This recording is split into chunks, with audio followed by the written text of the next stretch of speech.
we always say winning the first round is typically the hardest. I think if you look at the last 2 years, I think it gives us faith that this group still has hockey left in them and still has a chance to do impressive things. So that was part of the decision.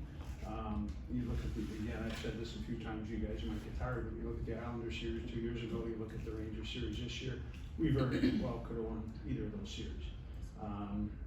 Personally, I think we should have won.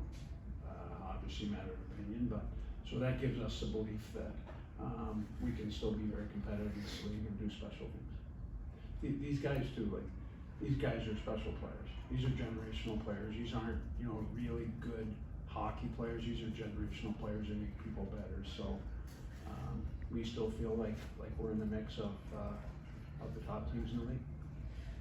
Mike? Evgeni Malkin, you know, he expressed his desire to test free agency. Then you guys came to this agreement on the 11th hour. Just where did things change, or how did you get that final hurdle cleared to get him signed? I don't really know, to be honest. That's more of a question for Gino, and I'm serious. Like we had very amicable negotiations all along, and we found a middle ground where we both were happy with, and to get Gino under contract, like, we couldn't be happier. I think he helped us out in terms of the cap number, which we needed to keep low. We talked about that right from the start, and we stretched out to help him out. So it was one of those deals that worked both ways, and we couldn't be more thrilled to have him back under contract and have him finish his career as a Penguin. Okay. Ron, after signing Jan Rutta today, you guys currently have 9 defensemen under contract. Is it safe to assume that one of those guys is going to be on their way out? Well, we're certainly not going to have 9 on the opening roster, so yeah, that's a fair assumption.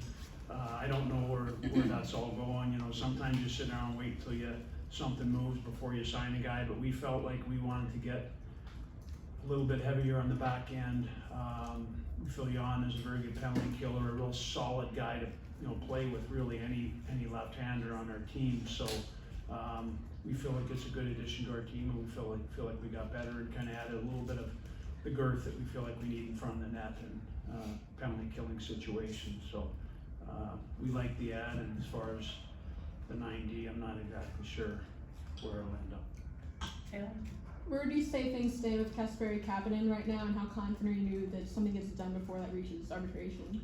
Yeah, I'm sure we'll get something done. I mean, whether they'll file, I don't know where it's headed right now, but typically both sides have a range where you know you're going to be. So we're pretty comfortable with a range that we believe we'll be in. And I spoke with the agent briefly at the draft there, so I don't think Cappy's going to be a problem. Dan?